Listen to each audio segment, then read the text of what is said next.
Hi everyone, welcome to calculus with IJ. Board exam 2024 में maths की preparation के लिए हमने ये सीरीज स्टार्ट की है। तो बेसिकली इस सीरीज में हम क्या कर रहे हैं कि एनसीईआरटी के सारे बेसिक्स और सारे इंपॉर्टेंट क्वेश्चंस, एग्जाम्पल सब कुछ कवर कर रहे हैं। तो इसी सीरीज में हमने सबसे पहले किया था डिफरेंशिएशन, जो कि कंटिन्यूटी एंड डिफरेंशिएबिलिटी का जो पार्ट है डेरिवेटिव निकालने वाला, तो वो कवर किया था। अब स्टार्ट किया है इंटीग्रेशन।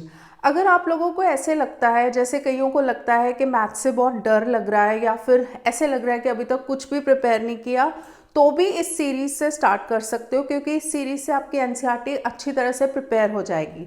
बट इसमें करना कैसे है, सिर्फ वीडियो देखना नहीं है, वीडियो के साथ साथ अपने क्वेश्चंस करने भी हैं और क्वेश्चंस को मार्क कर लिया करो एनसीईआरटी में, और वो सारे क्वेश्चंस की प्रैक्टिस करनी है, क्योंकि मैथ सिर्फ प्रैक्टिस से ही आता है, देखने से नहीं आता। तो अभी हम इंटीग्रेशन में हमने basics and formula based questions किए हैं, तो आज हम इंटीग्रेशन बाय सब्स्टिट्यूशन करेंगे।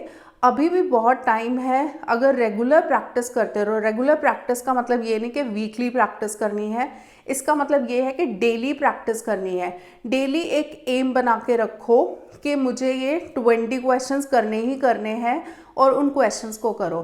बट ये क्वेश्चंस कौन से करने हैं, तो ये जो मैं इंपॉर्टेंट क्वेश्चंस करवा रही हूँ, इस सीरीज से भी एक गाइडेंस मिल जाएगी कि हमें कौन से क्वेश्चंस पे ध्यान देना चाहिए।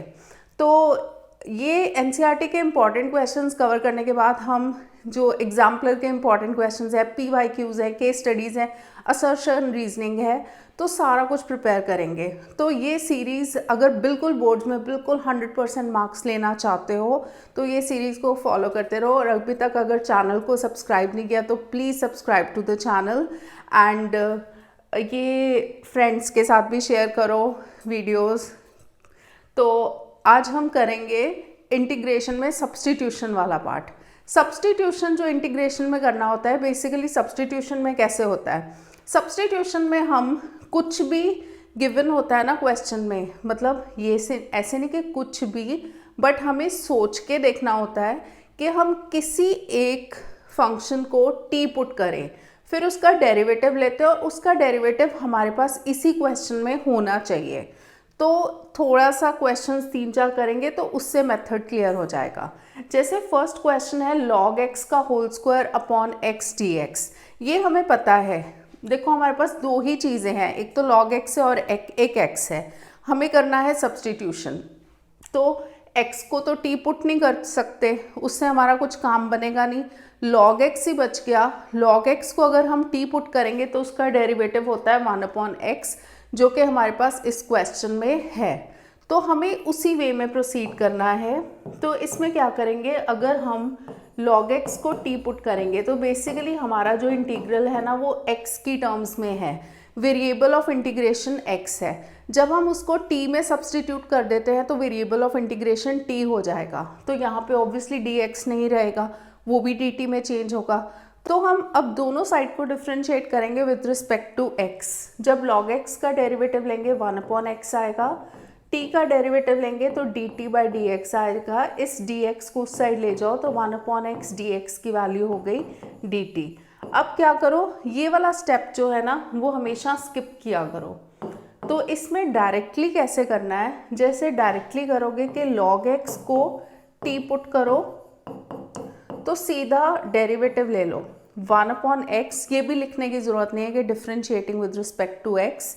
1/x साथ में x का dx और t का dt ऐसे पुट कर दिया करो। मतलब ये वाला जो पूरा है ना, ये हमारा एक स्टेप सेव होगा, पर ये अंडरस्टैंडिंग होनी चाहिए कि ये स्टेप आया कहाँ से है। अब देखो 1/x dx को जब हम dt पुट करेंगे, ये देखो 1/x dx है, तो ये हो गया dt। कभी भी ऐसे नहीं पुट करना कि dt को स्टार्टिंग में पुट कर दिया फिर उसके बाद t स्क्वायर लिख दिया, वो मैथमेटिकली गलत हो जाता है। तो log x को t पुट किया, ये हो जाएगा t स्क्वायर। t स्क्वायर का जो इंटीग्रल होता है वो होता है t³/3, तो ये हो जाएगा t³/3 प्लस c। अब हम वापस t की वैल्यू पुट करेंगे तो 1/3 log x whole cube plus c is the answer. तो बेसिकली हमें क्वेश्चन में देखना होता है कि हम किसको टी पुट करें ताकि उसका डेरिवेटिव भी हो हमारे पास। अगर उसके डेरिवेटिव में कुछ 2, 3, 4 ऐसे कोई कांस्टेंट मिसिंग हो तो कोई प्रॉब्लम नहीं, क्योंकि वो हम खुद से डाल सकते हैं, बट अगर कोई वेरिएबल मिसिंग हो वो हम खुद से नहीं डाल सकते। अब है second question, dx upon x plus x log x। तो इसमें देखो क्या करोगे, डिनोमिनेटर में से x कॉमन लोगे, x into 1 plus log x हो जाएगा। अगर हम log x को t पुट करते हैं, जैसे log x को t पुट करते हैं तो इसका डेरिवेटिव होता है 1 अपॉन x, ठीक है। तो x के साथ लिखना है dx और t की जगह लिखना है dt।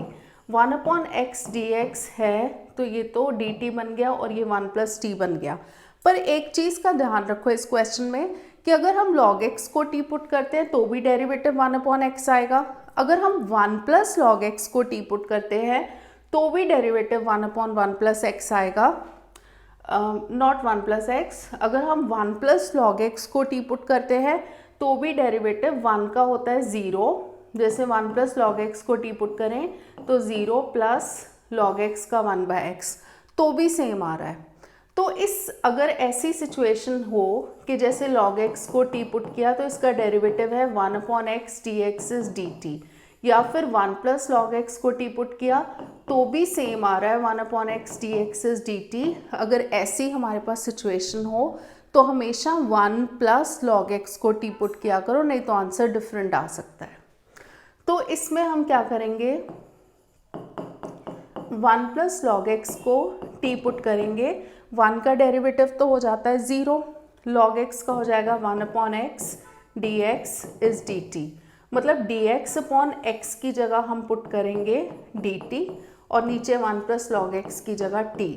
तो 1 अपॉन t का जो इंटीग्रल होता है वो होता है log mod t, फॉर्मूलाज याद रखने हैं, तो log mod t plus c, हमेशा ये मॉड में होता है, तो log mod 1 plus log x plus c is the answer.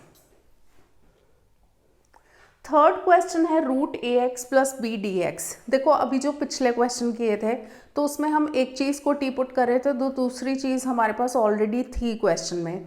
यहाँ पे तो एक ही टर्म है root a x plus B, तो हम क्या करेंगे, ए एक्स प्लस बी को टी पुट करेंगे तो इसका डेरिवेटिव हो जाएगा ए एक्स का होगा ए डी एक्स, तो a तो कांस्टेंट है ना, तो x का हो जाएगा dx एंड b का derivative 0 is equal to dt।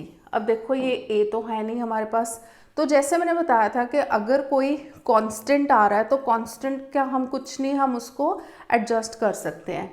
तो dx की वैल्यू निकाल लो 1 अपॉन a dt। तो अब हम इसमें वैल्यूज़ पुट करेंगे, ए एक्स प्लस बी टी है तो ये t होगा, तो t जो है वो रूट के अंदर है, रूट होता है रेस टू पावर हाफ, तो हम इसको लिख सकते हैं t raise to power half, और dx की जगह हम पुट करेंगे 1 upon a d t. 1 upon a को बाहर लिख लेते हैं क्योंकि 1 अपॉन ए में तो वेरिएबल ऑफ इंटीग्रेशन है नहीं, तो ये तो कांस्टेंट है, इसका इंटीग्रल तो होगा नहीं। अब देखो t raise to power half का इंटीग्रल क्या होता है, t raise to power half plus 1 upon half plus 1, half plus 1 हो जाएगा 3/2 और नीचे भी 3/2 आएगा तो उसको पहले ही रेसिप्रोकल लेके 2/3 लिख लो प्लस c, तो ये हो गया 2 अपॉन 3a, और वापस जो है t की वैल्यू पुट करनी होती है, तो t है a x plus b raise to power 3/2 plus c।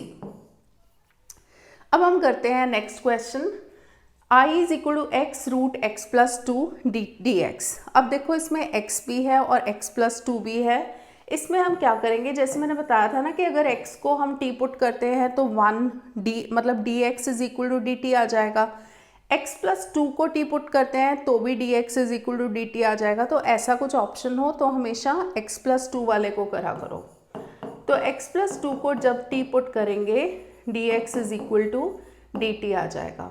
तो हमारा जो इंटीग्रल है देखो इसकी जगह तो हम रूट t लिख सकते हैं और dx की जगह dt।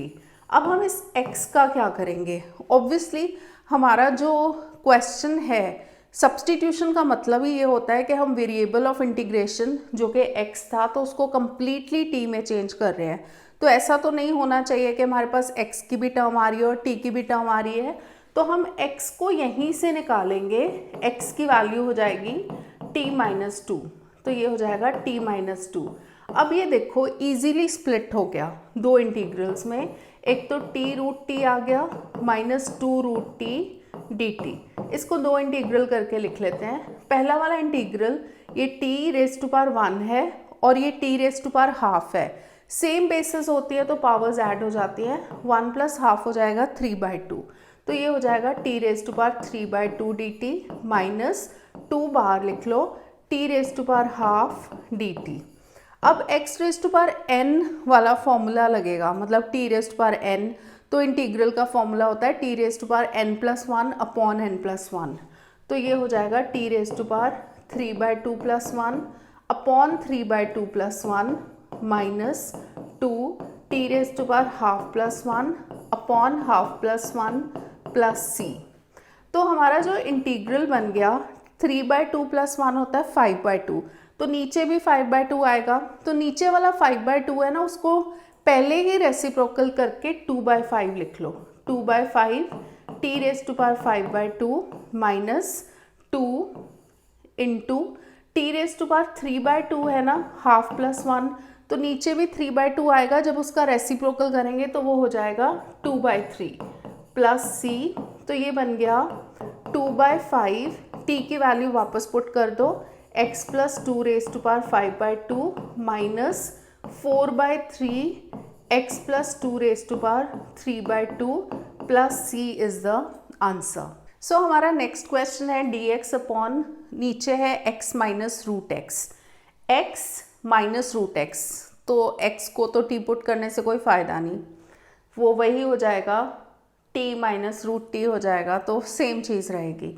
रूट एक्स को भी t पुट करने से कोई फ़ायदा नहीं, रूट एक्स क्योंकि रूट एक्स का जो डेरिवेटिव होता है, रूट एक्स मतलब x raise to power half, half x raise to power minus half हो जाएगा, तो 1/2 रूट एक्स। तो ऐसी कोई टर्म हमारे पास है नहीं। तो इसमें हम क्या करेंगे, देखो जो x है ना, x का मतलब होता है root x into root x, that means इसके पास 2 बार रूट एक्स है। तो हम इसमें से रूट एक्स कॉमन निकाल लेंगे, तो यहाँ पे बचेगा रूट एक्स माइनस 1, इस x की जगह बचेगा रूट एक्स और इसकी जगह बचेगा 1। अब हम दोनों में से किसी एक को t पुट करेंगे, इसको और इसको जब ऑप्शन हो तो कांस्टेंट वाली टर्म लेनी है, तो put root x minus 1 is t। Root x का जो डेरिवेटिव होता है x raise to power half है, तो ये हो जाता है 1/2 रूट एक्स। तो इसका डेरिवेटिव लेंगे 1/2 रूट एक्स माइनस 1 का डेरिवेटिव हो जाएगा 0, dx लिखेंगे साथ में इज इक्वल टू dt। तो ये पता चल गया ना ये कहाँ से आता है dx dt, क्योंकि जब हम रूट एक्स माइनस 1 का डेरिवेटिव लेंगे विद रिस्पेक्ट टू x ले रहे हैं तो 1/2 रूट एक्स आएगा, बट t का जो डेरिवेटिव होगा dt/dx आएगा, तो ये dx उस साइड ले जाते हो तो स्ट्रेट वे हमारे पास ये आ जाता है कि हमने किसको सब्सटीट्यूट करना है। तो 1/रूट एक्स dx हो जाएगा 2 dt, मतलब ये जो dx अपॉन रूट एक्स है ना, ये इसकी जगह हम पुट करेंगे 2 dt, तो 2 बाहर पुट करेंगे, dt इधर और नीचे हो जाएगा t। 1/t का इंटीग्रल होता है log mod t plus c, 2 बाहर है log mod t plus c, तो ये हो जाएगा 2 log mod t की जगह root x minus 1 plus c, तो ये इसका आंसर है। नेक्स्ट है x³ minus 1 raise to power 1/3 और x रेज टू पावर 5 है। अब देखो x³ आ रहा है, तो x रेज टू पावर 5 को हम स्प्लिट कर देते हैं x³ इंटू x²। अगर हम x³ को t पुट करते हैं तो उसका डेरिवेटिव 3x² आ जाएगा, मतलब 3x² आ जाएगा, 3 का तो देख लेंगे, बट यहाँ पे ऑप्शन है ना x³ को t पुट करने पे भी x² ही आएगा डेरिवेटिव में, x³ माइनस 1 को t पुट करने पे भी सेम आएगा, तो हम x³ माइनस 1 को t पुट करेंगे। Put x³ minus 1 is equal to t, तो इसका डेरिवेटिव हो जाएगा 3x² dx is equal to dt, तो x² dx की वैल्यू हो जाएगी 1/3 dt। अब वैल्यूज पुट करें, एक्स क्यूब माइनस 1 की जगह टी था तो टी रेज टू पावर 1/3 हो गया। एक्स क्यूब यहीं से निकाल सकते हैं, एक्स क्यूब हो जाएगा 1 प्लस टी, तो एक्स क्यूब की जगह 1 प्लस टी लिखेंगे और एक्स स्क्वायर डी एक्स की जगह 1/3 डी टी। डी टी तो इधर लिखेंगे, 1/3 हम कहाँ लिखेंगे, बाहर।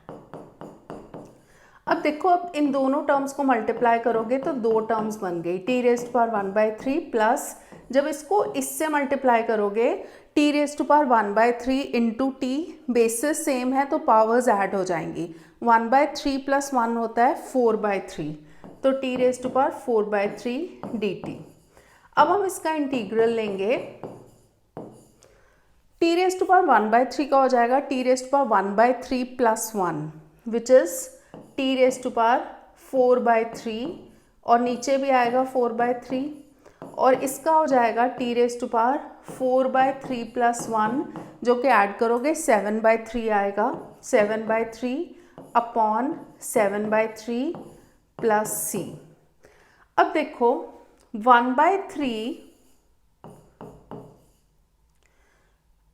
इसको ओपन कर रही हूँ ब्रैकेट्स को, ये 4/3 जब नीचे होता है ना तो वो 3/4 हो जाता है ऊपर जाके, तो into 3/4 t raise to power 4/3 plus 1/3 into 3/7 t raise to power 7/3 plus c.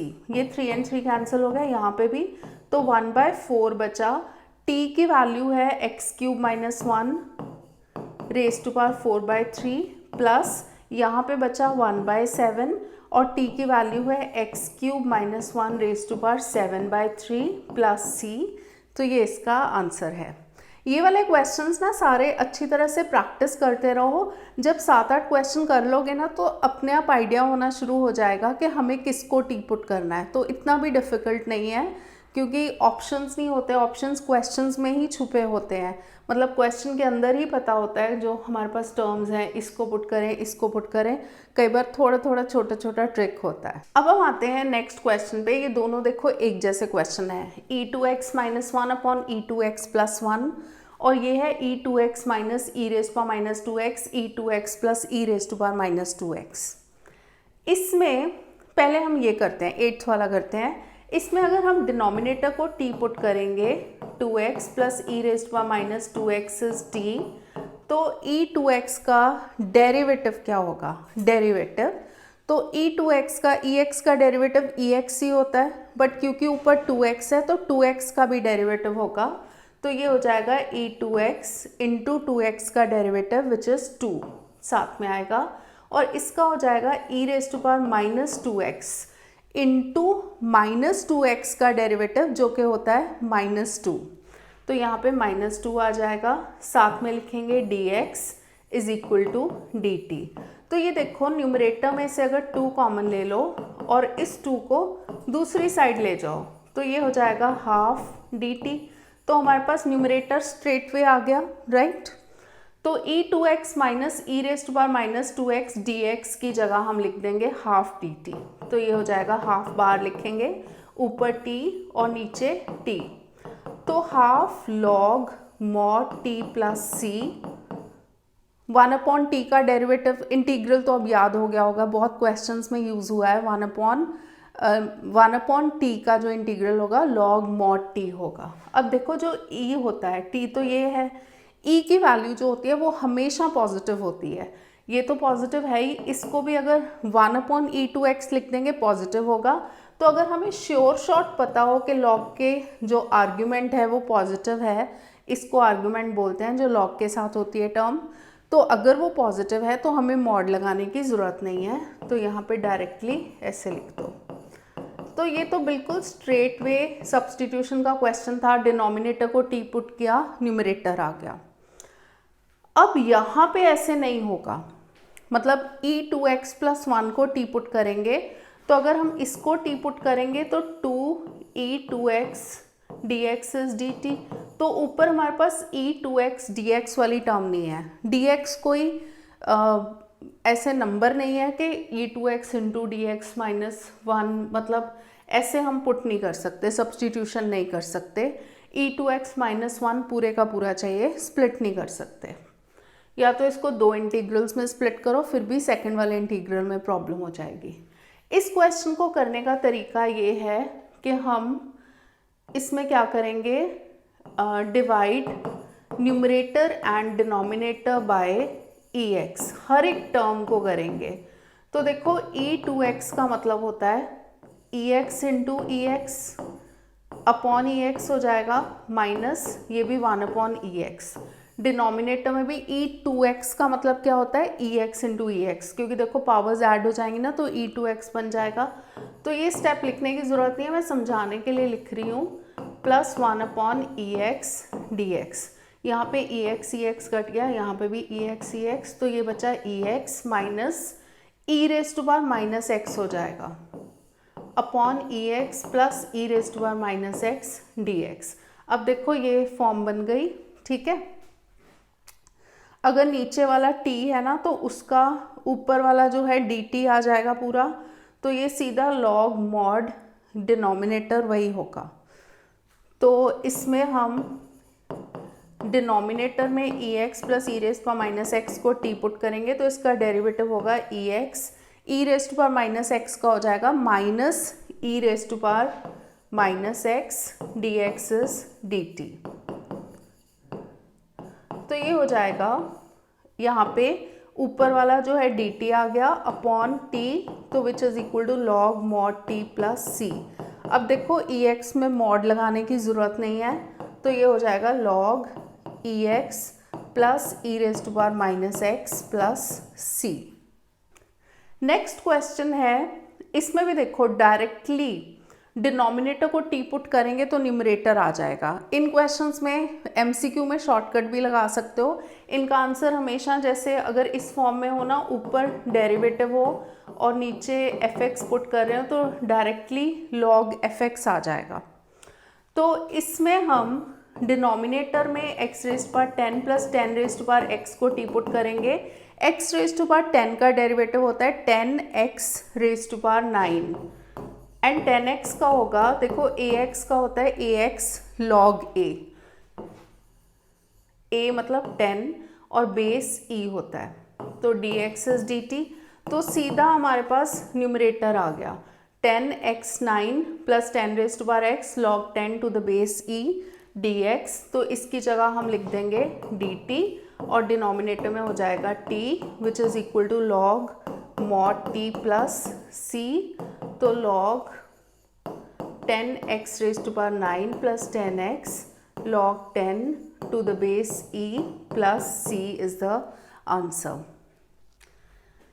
ये वाले क्वेश्चन में अगर देखो x प्लस 1 को t पुट करने से तो कुछ नहीं होगा, 1 आ जाएगा। इसको पुट करेंगे तो 1, x का डेरिवेटिव 1, इसका 1/x, तो ये फॉर्म हम ला सकते हैं।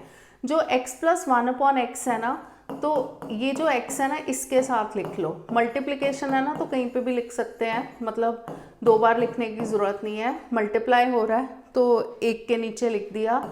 अब देखो ये x/x हो जाएगा 1 और ये हो जाएगा 1/x और साथ में आ जाएगा x plus log x whole square dx। अब हम x प्लस log x को t पुट करेंगे तो x का डेरिवेटिव होता है 1, log x का होता है 1/x, साथ में आएगा dx, इस साइड आएगा dt। तो हमारा इंटीग्रल जो है 1 प्लस 1/x dx मतलब दिस इंटू दिस, इसकी वैल्यू हो गई dt। यहाँ पुट करना है और ये है t स्क्वायर का इंटीग्रल क्या होगा t³/3, तो t³/3 प्लस c, वापस t की वैल्यू पुट करना मत भूलना। तो t है x plus log x whole cube plus c। इस क्वेश्चन में t की वैल्यू गलत पुट हो गई है, तो यहाँ पे होगा log x⁻10। इसको हम विदाउट मॉड लिख सकते हैं, क्योंकि देखो x⁻10 है, x अगर नेगेटिव भी होगा तो raised-10 हमेशा पॉजिटिव रहेगा, और 10⁻x अगर वेरिएबल पावर में है, एक्सपोनेंशियल फॉर्म है, वो भी हमेशा पॉजिटिव रहेगी। तो ये वैल्यू होगी इसकी। ये दो क्वेश्चंस है ना, इसमें अब सेम टाइप का पैटर्न है, तो पैटर्न ध्यान से समझना। इस टाइप के क्वेश्चन बोर्ड्स में बहुत बार पूछे जाते हैं। यहाँ पे देखो रेस टू पावर हाफ है, रूट है ना, रूट का मतलब होता है रेस टू पावर हाफ, नीचे 2 है ना, तो इसमें से ना स्क्वायर वाली टर्म कॉमन निकालो।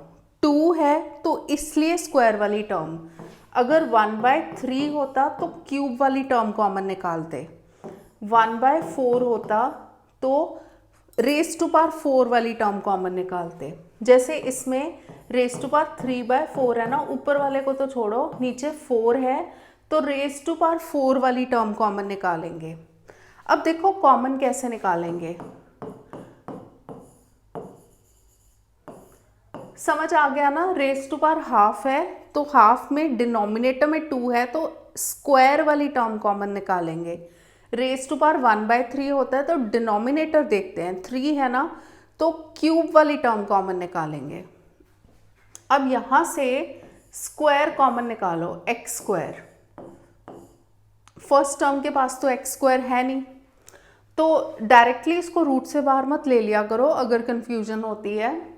तो यहाँ पे x है तो इसको हम a/x लिख सकते हैं -1।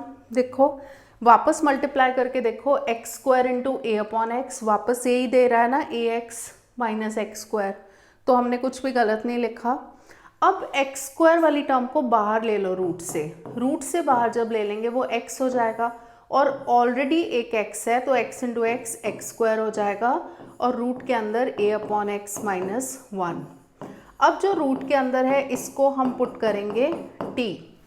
1/x का डेरिवेटिव क्या होता है, डायरेक्टली लिखा करो, डेरिवेटिव ऑफ 1/x मतलब derivative of x raise to power -1, -1 x raise to power -1 -2 हो जाएगा -1/x²। तो डायरेक्टली लिखा करो, जहाँ पे भी 1/x आए उसका डेरिवेटिव डायरेक्टली -1/x² लिखा करो। तो 1/x का डेरिवेटिव हो जाएगा -1/x², a तो है ही तो -a/x², और 1 का हो जाएगा 0, dx इज dt। पर हमारे पास तो x² है ना, तो dx/x² की वैल्यू निकाल लो, a को उस साइड ले जाओ तो ये हो जाएगी -1/a dt। अब इसमें हम सब्सटीट्यूशन करते हैं, तो i इज इक्वल टू, यहाँ से देखो dx/x², इसकी वैल्यू हमने निकाल ली -1/a को मैं बाहर लिख रही हूँ dt, और a/x -1 t है तो ये रूट के अंदर हो जाएगा रूट t। जैसे मैंने बताया था ना 1/x का डेरिवेटिव डायरेक्टली -1/x² लिखा करो, तो इसी तरह t का इंटीग्रल, या फिर इसको ऐसे डायरेक्टली कर लो, इसका मतलब हो जाएगा t raise to power -12 dt।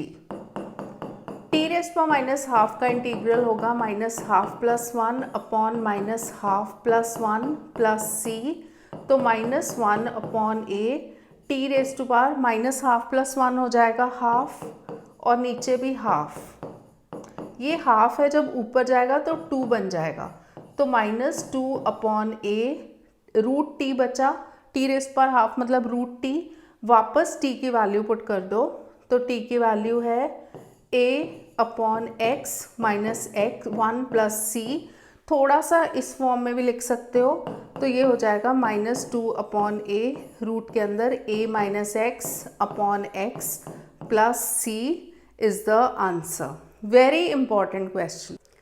अब है हमारा 12th क्वेश्चन, तो यहाँ पे स्पेस नहीं है, dx/x² x4 + 1 3/4 नेक्स्ट पेज पे लिख लिया है, क्योंकि देखो पावर अब 3/4 है, डिनोमिनेटर में 4 है, तो हम x रेज टू पावर 4 वाली टर्म कॉमन लेंगे। 2 स्टेप्स में कर लिया करो इसको, मतलब डायरेक्टली ब्रैकेट से बाहर मत लिया करो, ब्रैकेट के अंदर ही x4 कॉमन लो, तो अब यहाँ पे 1 आ जाएगा, और ये इसके पास 1 था ना, तो 1/x रेज टू पावर 4, अब ये पूरे की पावर है 3/4। इसका मतलब है कि जो x² तो है ही बाहर, अब x4 की पावर भी 3/4 है, उस ब्रैकेट की पावर भी 3/4 है, तो x raise to power 4 × 3/4 and 1 plus 1 upon x raise to power 4 raise to power 3/4। ये 4 and 4 कैंसिल हो गया। अब देखो हमारे पास क्या बचा यहाँ पे, x square x cube. X square x cube multiply हो रहे हैं तो उनकी पावर्स ऐड हो जाएंगी, एक्स रेज टू पावर 5 हो जाएगा और यहाँ पे 1 upon 1 plus x raise to power 4 3/4। अब हम 1 plus 1 upon x raise to power 4 को टी पुट करेंगे तो इसका मतलब है एक्स रेज टू पावर -4। जब इसका डेरिवेटिव लेंगे 1 का डेरिवेटिव हो जाएगा 0 और ये आ जाएगा -4 x raise to power -5 dx is dt। X raise to power -5 का मतलब होता है dx upon x raise to power 5 and -4 को उस साइड ले जाओ -1/4 dt। अब देखो हमारे इंटीग्रल में सारी वैल्यूज आ गई, dx अपॉन x5, ये इसकी वैल्यू क्या आई -1/4 dt। -1/4 बाहर लिखेंगे, dt को लिखेंगे एंड में, स्टार्टिंग में नहीं लिखना। और ये डिनोमिनेटर में है, एक्चुअली यहाँ पे स्टार्टिंग में लिख सकते हैं क्योंकि हमारे पास इसके साथ कोई टर्म नहीं है। नीचे है 1 plus 1/x raise to power 4 की वैल्यू है t, बट ये t रेज टू पावर 3/4 हो जाएगा। अब इसका इंटीग्रल लेंगे, इसको लिख देंगे t raise to power -3/4 dt। तो इसका डेरिवेटिव हो जाएगा -3/4 plus 1 integral -3/4 plus 1 plus c। -3/4 plus 1 होता है 1/4, तो ये हो जाएगा -1/4 तो एक है ही बाहर और नीचे 1/4 है, ये ऊपर जाके 4/1 हो जाएगा और t raise to power 1/4 plus c। 4 and 4 cancel हो गया तो हमारा इंटीग्रल आया -t raise to power 1/4 plus c और t की वैल्यू वापस पुट कर देंगे which is 1 plus 1/x raise to power 4 raise to power 1/4 plus c। तो ये आंसर आ। तो जब हम सब्सटीट्यूशन के एनसीईआरटी के क्वेश्चंस कर रहे हैं तो उसमें ये नहीं कि सिर्फ सब्सटीट्यूशन वाली एक्सरसाइज में से ही क्वेश्चन लिए हैं, जो भी मिसलेनियस एक्सरसाइज में क्वेश्चंस हैं सब्सटीट्यूशन मेथड के, वो भी मैंने इसी में कंपाइल किए हैं ताकि सारे क्वेश्चंस एक ही बार में रिवाइज हो जाएं। तो नेक्स्ट क्वेश्चन है जो कि मिसलेनियस का क्वेश्चन है, f'(ax + b f(ax + b raise to power n)। f(x) का डेरिवेटिव होता है f'(x)। तो यहाँ पे हम f(ax + b) को t पुट करेंगे तो इसका डेरिवेटिव हो जाएगा f'(ax + b)। चेन रूल लगेगा यहाँ पे क्योंकि f(x) की जगह f'(x) की जगह f(ax + b) है, तो ax + b का भी डेरिवेटिव होगा। ax का डेरिवेटिव हो जाएगा a और b का हो जाएगा 0 इज इक्वल टू dt।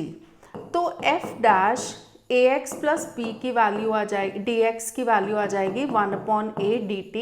जब हम वापस सब्सटीट्यूशन करेंगे देखो f'(ax + b) dx की जगह 1/a dt आ जाएगा, तो 1/a dt और ये है t, तो t raise to power n आ जाएगा। t raise to power n का इंटीग्रल होता है t raise to power n+1 upon n+1। तो t की वैल्यू है f(ax + b), तो f(ax + b raise to power n+1 upon a into n+1 plus c is the answer. अब ये हमारा नेक्स्ट क्वेश्चन है integral of tan x dx। वैसे ये डायरेक्ट फॉर्मूले की तरह भी यूज़ होता है, मतलब इसका फॉर्मूला याद होना चाहिए, बट क्या है कि कई बार डिराइव करने को भी आ जाता है, तो ये डेरिवेशंस हमें आनी चाहिए। tan x को हम लिख सकते हैं sin x upon cos x। क्योंकि हम सब्सटीट्यूशन वाले क्वेश्चंस कर रहे हैं तो इसमें सब्सटीट्यूट किसको करें, देखो sin x को नहीं करना, एक चीज़ का ध्यान रखना, sin x को अगर हम t पुट करते हैं ना तो cos x dx dt आ जाएगा। बट हमारे पास ना कई स्टूडेंट्स ये गलती करते हैं, cos x के साथ dx नहीं है, ये जो dx है ना ये ऊपर होता है, वो sin x के साथ है, तो cos x के साथ dx हम नहीं लिख सकते, तो यहाँ पे ये वाली सब्सटीट्यूशन जो है वो गलत हो जाएगी। तो इसमें हमारे पास एक ही ऑप्शन है कि हम cos x को t पुट करें, तो तो इसका डेरिवेटिव होगा minus sign x d x is D T. तो साइन एक्स डी एक्स की जगह हम माइनस डी टी पुट कर देंगे और नीचे है t which is minus log mod t plus c. अब इसमें माइनस लॉग जब t की वैल्यू पुट करेंगे cos x प्लस सी आ जाएगा।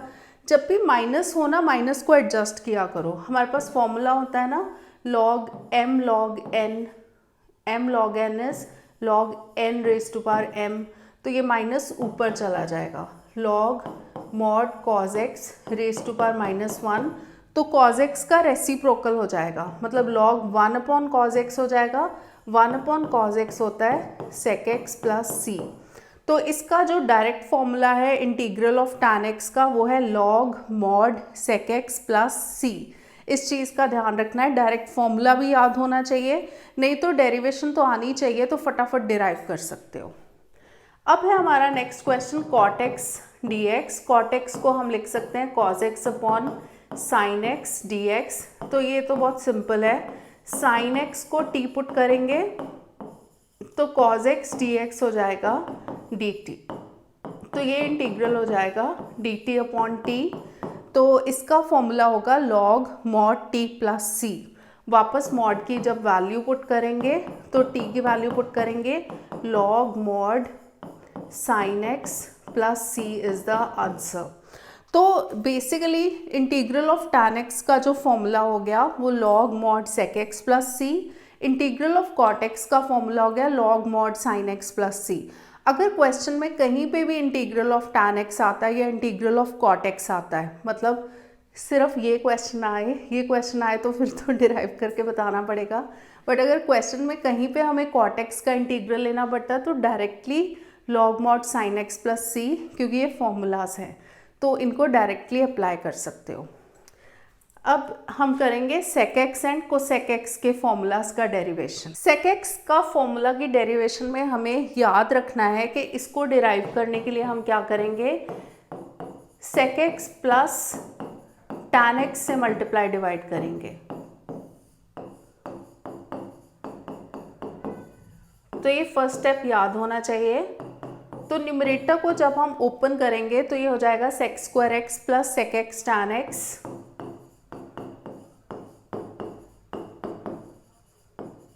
और डिनोमिनेटर है sec x plus tan x dx। अब डिनोमिनेटर में sec x plus tan x को हम पुट करेंगे t। sec x का डेरिवेटिव होता है sec x tan x।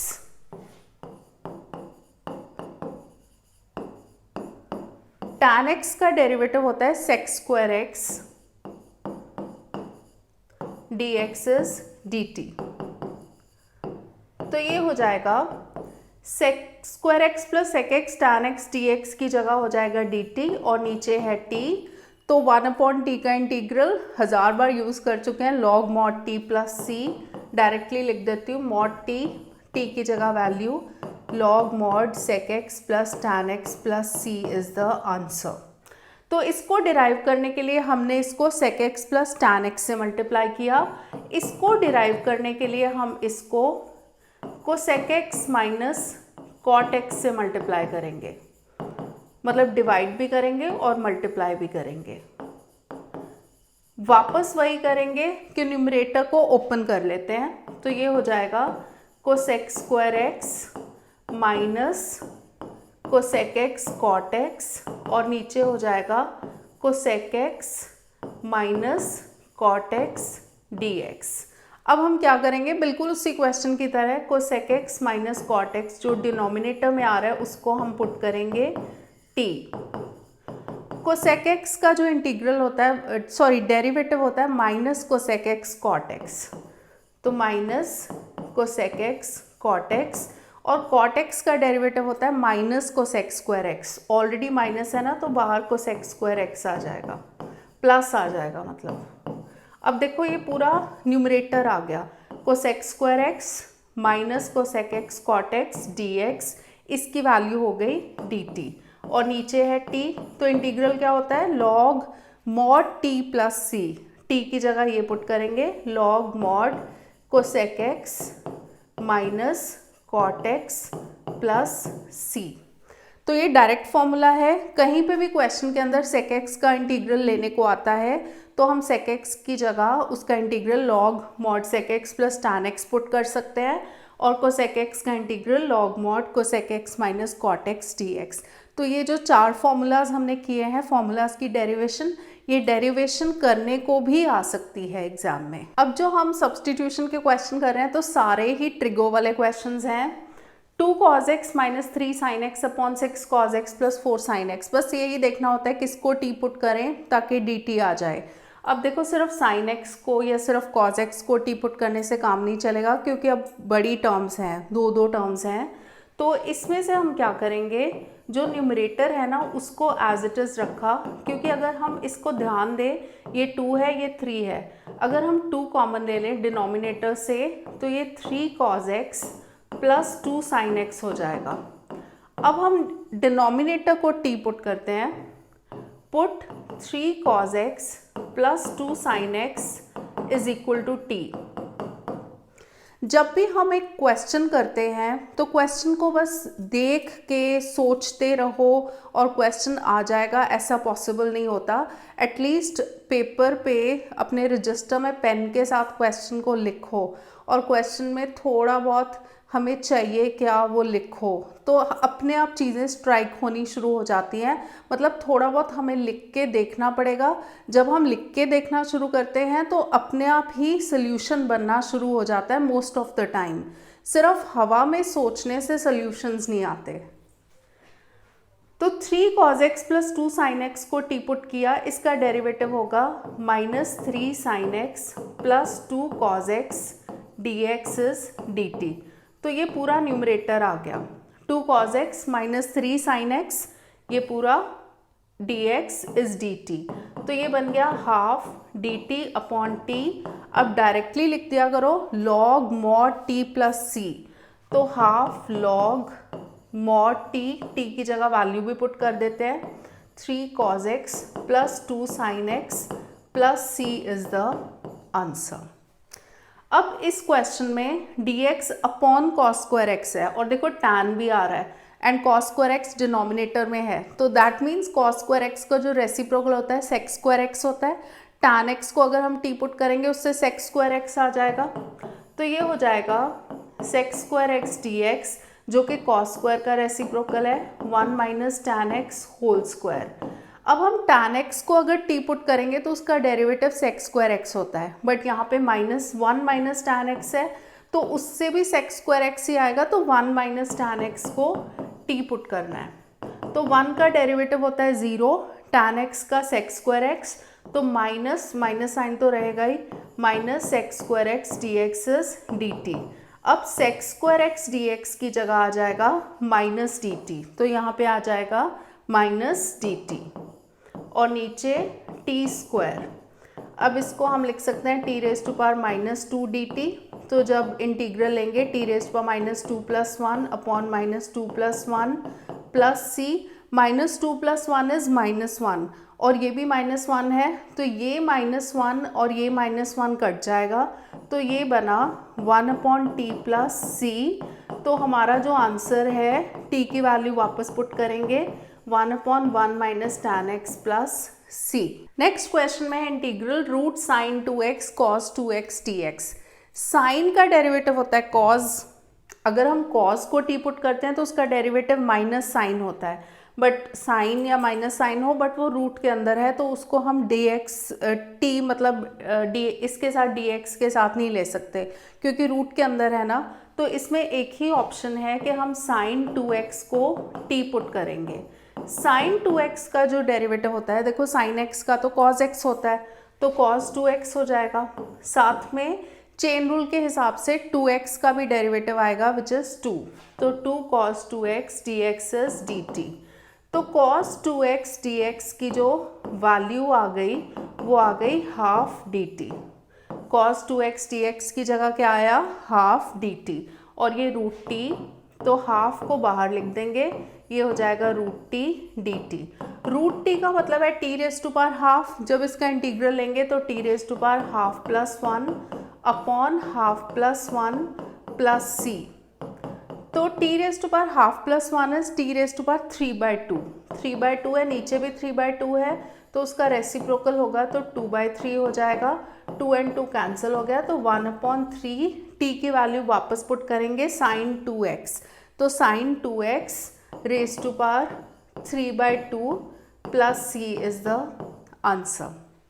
अब नेक्स्ट क्वेश्चन में स्ट्रेट अवे पता चल रहा है कि sin x का डेरिवेटिव होता है cos x, पर 1 प्लस साइन एक्स पुट करने से भी cos x ही आएगा, तो 1 प्लस साइन एक्स पुट करेंगे, तो put 1 plus sine x is equal to t, तो इसका डेरिवेटिव हो जाएगा cos x dx is dt, तो इंटीग्रल बन गया dt upon root T.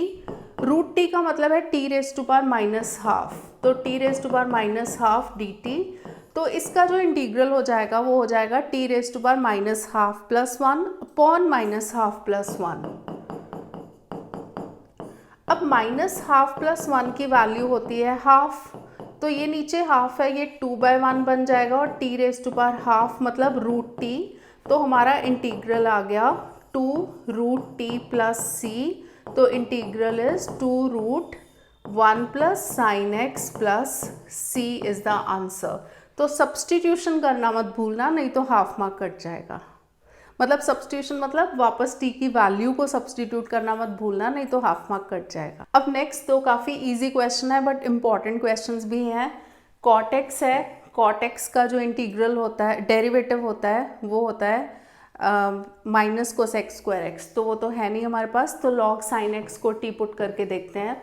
Put log sin x is equal to t, log sin x का डेरिवेटिव हो जाएगा 1/sin x इंटू, क्योंकि देखो log x का तो 1/x होता है, बट log sin x का 1/sin x into sin x का डेरिवेटिव भी होगा, which is cos x dx is dt। अब cos x upon sin x होता है cot x, तो cot x dx की वैल्यू जो आ गई वो आ गई dt, तो हमारा जो इंटीग्रल बन गया cot x dx की जगह बन जाएगा dt, यहाँ पे लिखना है, एंड log sin x की जगह हो जाएगा t। t का इंटीग्रल होता है t² / 2 + c, तो वापस जब t की वैल्यू पुट करेंगे ये हो जाएगा half log sin x होल² + c। अब इस क्वेश्चन में ऑब्वियसली 1 प्लस cos x को t पुट करेंगे, क्योंकि sin x को तो t पुट करने से कुछ होगा नहीं, क्योंकि उसका डेरिवेटिव डिनोमिनेटर में है। कभी भी ऐसे नहीं होता कि न्यूमरेटर में कोई टर्म हो ऐसे ट्रिगो वाली और उसका डिनोमिनेटर में डेरिवेटिव हो, तो उसको हम पुट नहीं कर सकते, मतलब ध्यान रखना है।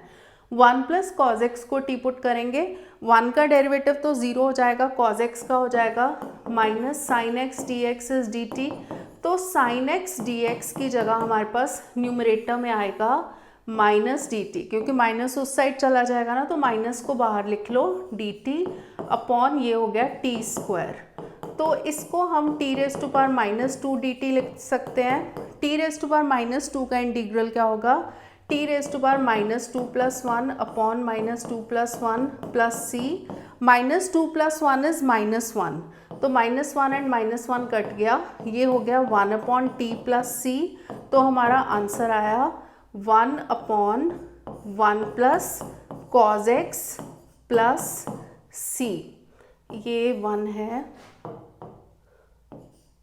तो 1/1 plus cos x plus c is the answer. अब ये काफ़ी इंपॉर्टेंट क्वेश्चन है, dx upon 1 plus cot x। तो देखो इस टाइप के क्वेश्चन में ना dx upon 1 plus cot x 1 minus cot x हो, dx upon 1 plus tan x हो, या dx upon 1 minus tan x हो, इन सारे सम्स में सेम मेथड लगेगा जो हम इस क्वेश्चन में करने जा रहे हैं। तो ये सारे क्वेश्चंस बहुत इंपॉर्टेंट है। सबसे पहले इसमें क्या करना होता है, cot x को ना cos x upon sin x में चेंज करो और एलसीएम लो, तो ये हो जाएगा 1 plus cos x upon sin x। जब हम डिनोमिनेटर में एलसीएम लेंगे तो यहाँ पे देखो sin x plus cos x आ जाएगा और ये sin x ऊपर चला जाएगा, तो ये हो गया sin x dx upon sin x plus cos x। तो आगे हमें क्या करना है, sin x को ना 2 से मल्टीप्लाई डिवाइड करना है, बाहर 1/2 और इधर 2 sin x लिख दो। अभी समझ आएगा कि हमने ये क्यों किया है। अब देखो 2 sin x का मतलब होता है sin x plus sin x, और इसमें हम क्या करेंगे, cos x को ऐड एंड सब्ट्रैक्ट कर देंगे, plus cos x minus cos x upon sin x plus cos x dx। तो ये जो हमारा इंटीग्रल है ना, 2 इंटीग्रल्स में स्प्लिट हो गया। एक में हम sin x plus cos x लेंगे, तो देखो sin x plus cos x, और उसके नीचे ये sin x plus cos x लिख देंगे। मैं सीधा 2 इंटीग्रल ही बना रही हूँ।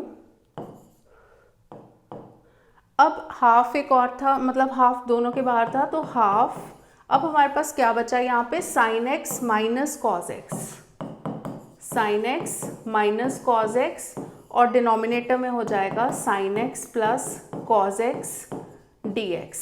फर्स्ट इंटीग्रल में तो देखो ये टर्म्स कट गई, तो ये सीधा बचा half integral dx plus half. इसमें हम क्या करेंगे, इसको थोड़ा सा नीचे लिख देते हैं। इसमें हम करेंगे सब्स्टिट्यूशन सेकंड वाले इंटीग्रल में। इसमें हम डिनोमिनेटर का जो sin x plus cos x है उसको हम t पुट करेंगे। तो sin x का डेरिवेटिव होता है cos x and cos x का होता है माइनस sin x, तो cos x minus sin x dx is dt। पर ऊपर तो sin x minus cos x है, तो माइनस साइन कॉमन ले लो, तो ये हो जाएगा sin x minus cos x dx is dt। तो sin x minus cos x की जगह minus sin x minus cos x dx की जगह आ जाएगा माइनस dt। ये इधर था हाफ dx, ये माइनस बाहर ले लो हाफ, क्योंकि देखो sin x minus cos x की जगह sin x minus cos x dx की जगह हमारे पास माइनस dt आ गया ना, ये माइनस उस साइड लेके जाओगे तो माइनस मैंने बाहर लिख लिया dt अपॉन t। यहाँ पे इंटीग्रल हो जाएगा हाफ dx है ना, तो x हो जाएगा minus half log mod t plus c। अब वापस हम x की वैल्यू t की वैल्यू पुट करेंगे, लॉग मॉड t की वैल्यू है sin x plus cos x plus c is the answer. तो बेसिकली इस टाइप के क्वेश्चन में जिसमें डिनोमिनेटर में 1 प्लस कॉट एक्स हो, 1 minus cot x, 1 plus tan x, 1 minus tan x, तो पहले जैसे कॉट एक्स को कॉस साइन में चेंज किया, सिंप्लीफाई कर लिया। अब इसको 2 से मल्टीप्लाई डिवाइड करना है ताकि ऊपर 2 साइन एक्स बन जाए, तो 2 साइन एक्स को हम लिख सकते हैं sign x plus sine x, और उसमें cos x को ऐड एंड सब्ट्रैक्ट करेंगे, फिर उसको 2 इंटीग्रल्स में स्प्लिट कर लेंगे। एक इंटीग्रल में तो पूरी वैल्यू कट जाएगी और दूसरा हो जाएगा सब्स्टिट्यूशन से। अब नेक्स्ट क्वेश्चन भी काफ़ी इंपॉर्टेंट क्वेश्चन है। ऊपर है रूट टैन एक्स और डिनोमिनेटर में है साइन एक्स कॉस एक्स। कैसे करेंगे, रूट टैन एक्स है तो नीचे भी ना हम टैन बनाने की कोशिश करते हैं। टैन कैसे बनेगा, साइन के नीचे अगर कॉज आ जाए तो टैन बन जाएगा, पर हम अपने आप से तो कॉज नहीं ला सकते ना। अगर हम कॉज से साइन एक्स के नीचे कॉज एक्स लिखते हैं तो हमें इनटू कॉज एक्स भी लिखना पड़ेगा, तभी तो सेम फॉर्म रहेगी ना। और ये वाला cos x as it is, ठीक है, तो ये cos x as it is. यहाँ पे हमने साइन एक्स को कॉज से मल्टीप्लाई डिवाइड कर दिया, ये पार्ट बन गया टैन एक्स, तो root tan x upon tan x, और ये कॉस स्क्वायर एक्स बन गया। Cos square x 1 upon cos square x, reciprocal क्या होता है कॉस स्क्वायर एक्स का, सेक स्क्वायर एक्स। और ये देखो रूट टैन अपॉन टैन है ना, तो अगर रेस टू पावर हाफ है पावर और नीचे रेस टू पावर 1 है, पावर सब्ट्रैक्ट हो जाती है, हाफ माइनस 1 हो जाएगा माइनस हाफ, तो ये हो जाएगा tan x raise to power minus half. ये मैंने कुछ नहीं किया, सब्सटीट्यूशन नहीं करी, इसकी पावर्स को मतलब समझ लो रैशनलाइज किया है, क्योंकि टैन एक्स होता है root tan x into root tan x, एक रूट टैन एक्स कट जाएगा तो सिर्फ ये बचा। And 1 upon cos square x को हम लिख सकते हैं sec square x d x, या फिर इसको ऐसे भी समझ सकते हो कि रेस टू पावर हाफ है ना, सेम बेसिस हैं और रेस टू पावर हाफ है, रेस टू पावर 1 है, तो हाफ माइनस 1 मैंने पावर्स को सब्ट्रैक्ट कर लिया तो माइनस हाफ आ गया। अब हम टैन एक्स को टी पुट करेंगे, तो टैन एक्स का डेरिवेटिव होता है सेक स्क्वायर एक्स, तो सेक स्क्वायर एक्स dx हो जाएगा dt। तो हमारा जो इंटीग्रल बना ये t रेज़ टू पावर -12 है, sec स्क्वायर x dx की जगह आ जाएगा dt। So this becomes t raise to power -12 plus 1 upon -12 plus 1 plus c। -12 plus 1 की वैल्यू होती है हाफ, नीचे भी हाफ आएगा, वो ऊपर जाके 2/1 हो जाएगा, और ये t raise to power half plus c। तो 2 रेज़ टू पावर हाफ मतलब square root 2√t plus c। तो t की वैल्यू जब वापस पुट करेंगे 2√tan x plus c is the answer. तो हमारा नेक्स्ट क्वेश्चन है x³ ब्रैकेट में है sine tan inverse x raise to power 4 upon 1 plus x raise to power 8। Derivative of tan inverse x होता है 1/1 प्लस एक्स स्क्वायर। ठीक है, तो अगर x raise to power 4 tan inverse x raise to power 4 हो तो x raise to power 4 का whole square हो जाएगा विच इज़ x8, और फिर हम x रेज़ टू पावर 4 का भी डेरिवेटिव लेंगे। तो इसमें हम क्या करेंगे, सब्सटीट्यूशन कर रहे हैं, tan inverse x raise to power 4 को t पुट कर रहे हैं। Put tan inverse x raise to power 4 is equal to t, तो इसका डेरिवेटिव हो जाएगा 1/1 प्लस x4 का whole square into derivative of x raise to power 4 भी होगा, क्योंकि देखो tan इनवर्स x का डेरिवेटिव 1/1 प्लस एक्स स्क्वायर होता है, बट x की जगह x रेज़ टू पावर 4 है तो x4 होल स्क्वायर हो जाएगा। फिर x4 का भी डेरिवेटिव लेंगे चेन रूल के हिसाब से। x रेज़ टू पावर 4 का डेरिवेटिव होता है 4x³, साथ में आएगा dx dt। अब देखो x³ अपॉन ये 4 को मैं उस साइड लेके जा रही हूँ, x³ dx upon 1 plus x raise to power 8 की वैल्यू आ गई 1/4 dt। तो देखो इंटीग्रल में क्या बना, x³ dx, ये x³ dx upon 1 plus x raise to power 8 की जगह लिख सकते हैं 1/4 dt। 1/4 बाहर लिख दो, dt को लिख दो एंड में, और ये साइन tan इनवर्स x4 को हमने लिया था t, साइन t हो जाएगा। साइन का जो इंटीग्रल होता है वो होता है माइनस कॉस t, तो ये आ जाएगा -1/4 cos t प्लस c।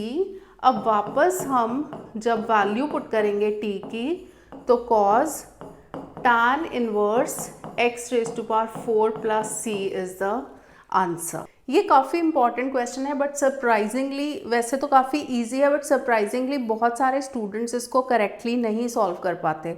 वो पता है क्या करते हैं, साइन एक्स कॉज एक्स है ना, तो 2 से मल्टीप्लाई डिवाइड करके 2 साइन एक्स कॉज एक्स बनाने की कोशिश करते हैं, साइन 2x।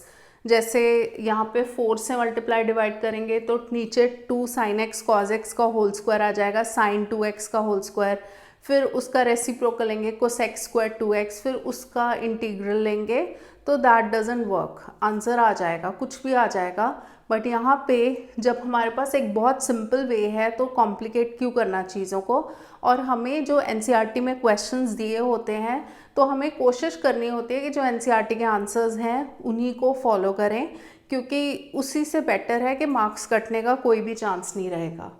ऊपर जो 1 है, 1 को हम लिख सकते हैं sine square x plus cos square x, तो ये हमने क्लास 10th में आइडेंटिटी पढ़ी है कि sine square x plus cos square x जो होता है वो होता है 1, तो इसीलिए स्प्लिट कर दिया। अब देखो ये न्यूमरेटर से स्प्लिट हो जाएगा, साइन स्क्वायर एक्स के नीचे आ गया sine square x cos square x, plus cos square x के नीचे भी आ गया sine square x cos square x. अब क्वेश्चन आई थिंक मैक्सिमम समझ आना शुरू हो गया होगा सबको कि क्या होगा आगे, ये कैंसिल हो जाएगा, इसमें कॉस स्क्वायर कैंसिल हो जाएगा, कॉस स्क्वायर का रेसिप्रोकल है sec square x,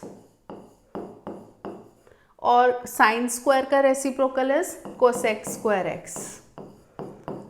sec square का इंटीग्रल क्या होता है, tan x, क्योंकि tan x का डेरिवेटिव होता है सेक स्क्वायर एक्स।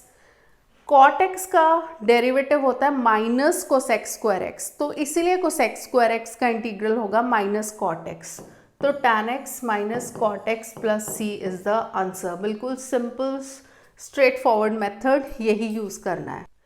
अब है integral of cos cube x e raise to power log sine x. देखो e raise to power log x होता है, अगर बेस सेम हो, ये बेस और ये बेस सेम हो तो ये हट जाता है, इसका आंसर सिर्फ एक्स आता है। क्रॉस नहीं करना है, ऐसे काटना नहीं है। तो यहाँ पे e raise to power log sine x, base नहीं लिखा तो ई ही होगा, ये बेस सेम है और ये सेम है तो इसको लिख सकते हैं साइन एक्स। तो डायरेक्टली बस इसको एक्सप्लेन करने की ज़रूरत नहीं है क्वेश्चन में, सीधा cos cube x into sine x लिख दो नेक्स्ट स्टेप में। अब हम साइन एक्स को भी टी पुट कर सकते हैं, cos x d x D T हो जाएगा, और कॉज एक्स को कॉज क्यूब एक्स को cos x into cos square x. But complicate क्यों करना, जब हम सीधा कॉज एक्स को टी पुट कर सकते हैं, सीधा साइन एक्स आ जाएगा। तो कॉज एक्स को टी पुट करो, minus sign x d x is D T. Maths को हमेशा सिंपल रखते हैं, मतलब अगर हमारे पास सिंपल मेथड है तो उसको कॉम्प्लिकेट क्यों करना। तो अब देखो कॉज एक्स को टी पुट किया, ये तो हो जाएगा t cube, sine x d x की वैल्यू आ जाएगी माइनस डी टी, क्योंकि माइनस उधर चला जाएगा तो ये हो जाएगा माइनस डी टी। माइनस का minus t raise to power 4/4 plus c हो जाएगा, क्योंकि टी क्यूब का integral is t raise power 4/4, तो -1/4।